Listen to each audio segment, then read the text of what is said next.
What's my obsession with the One?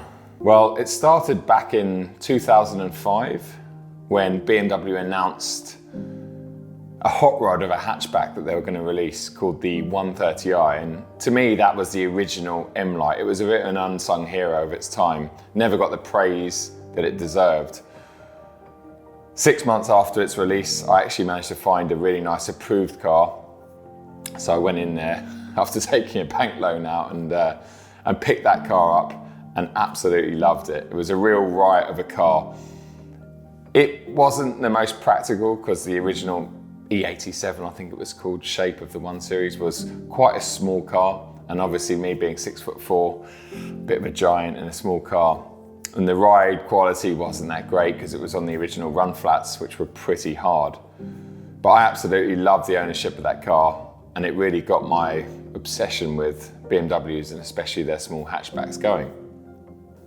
Several cars, and about 6 years later, I remember watching a fairly iconic Chris Harris video where he pitched the F20 M135i, which was brand new at the time, against a £10,000 more expensive Audi RS3. And in that comparison, the M135i actually showed its heels to the far more expensive RS product in just about every single area. So that got me really excited. 12 months later, I walked into my local BMW dealership and picked up my first brand new car that just happened to be an Estoril Blue M135i.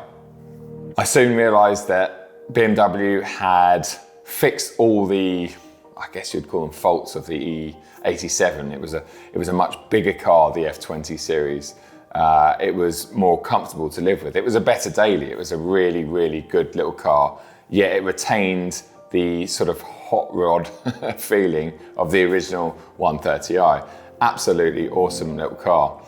2 years after that, I traded in my second M135i and I picked up the keys to an M140i. I guess you could say I've got a bit of an obsession with the One.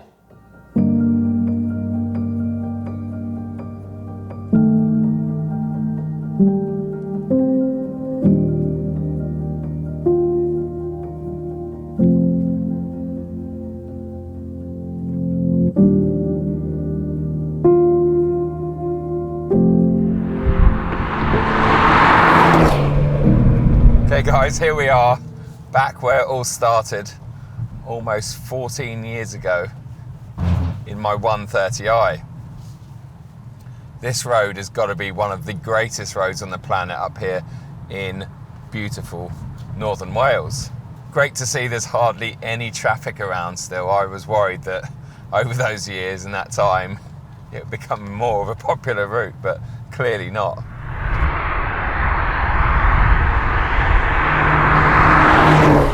Why do I love my Ones so much, in particular the most powerful and flagship versions? What is my obsession with BMW's smallest car as someone who is 6'4"? It just doesn't make any sense. I think a lot of it stems from the fact that I grew up in London and therefore small cars just made sense. You know, they're easier to navigate, easier to park, etc. But I also love the fact that the 1 Series packs so much car performance technology in such a compact size. It really does make a lot of sense to me. I love it, and especially this latest generation. Places where the previous car maybe lacked space, like the rear seats, the boot, this one has really upped the game. I also love the fact you can get options in this car that you couldn't before, like the panoramic roof, which again enhances the feel of cabin space and really makes it feel lovely and spacious in here. Even on a fairly cloudy day like today, there's plenty of light in here, which makes all the difference. I go on about that a lot in my videos, and it really does just make the cabin feel a bit more airy and a bit more spacious.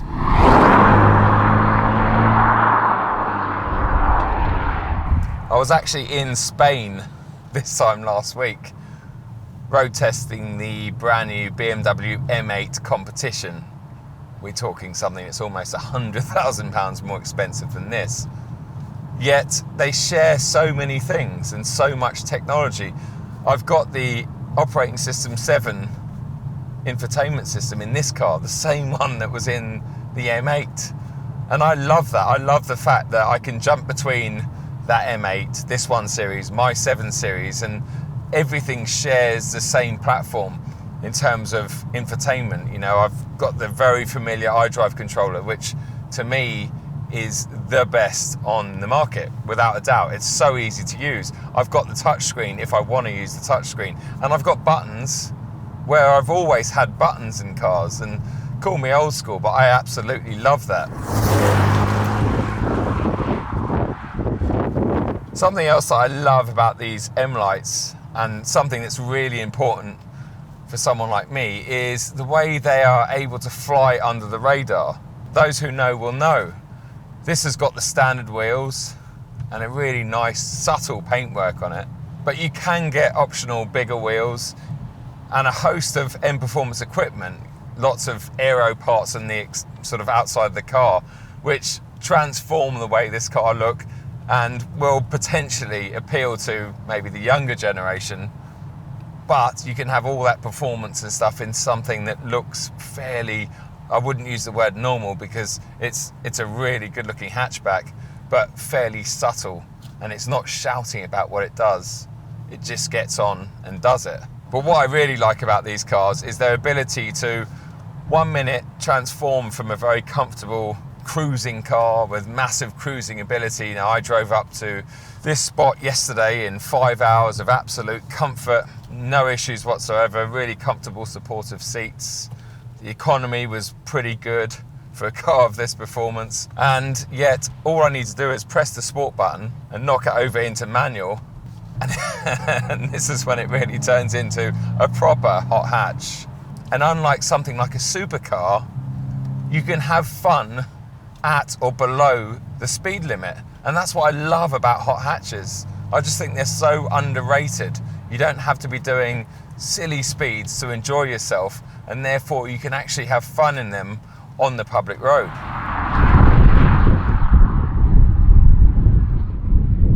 As we're approaching my absolute favourite bit of this road, I'm going to talk you through some of the driving dynamics and the improvements that at least I feel over the previous F20 M140.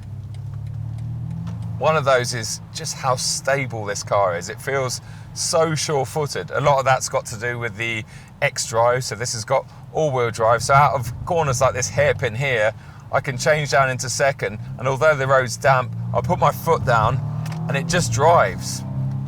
There's no hesitation. I can feel a little bit of slip in the front wheel, and then it sends some of the power to the rear wheel and you're gone. And it just gives you a real sense of security and stability on slippery roads like this.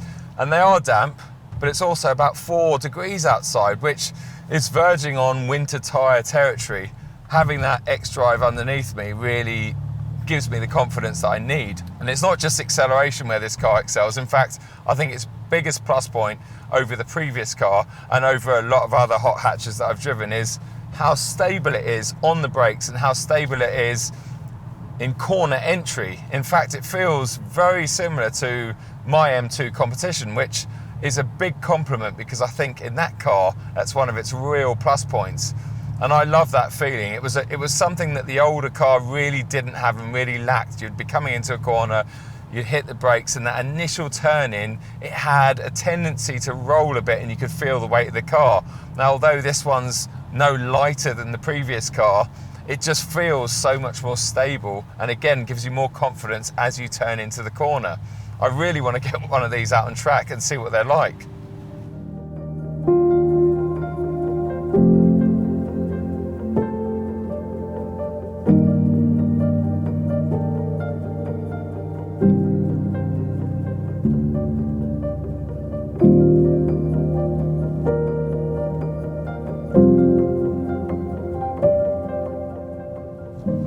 It's hard to believe that this car that I've lived with for 2 months now, that can be so normal in everyday life. It does everything so easily and goes about things without any fuss and gives me all this technology that I've talked about already. Yet when I get back to this bit of road, which is potentially my favourite bit of road up here, Suddenly all the memories of driving my 130i back in the day when I had a lot less grey hair comes back to me, and I've got this silly grin on my face. And that's why I love these cars. That's exactly why I would have one of these cars, because you can have so much fun in them. And yeah, it's still got that character and that excitement, that fizz or buzz that the original 130i did.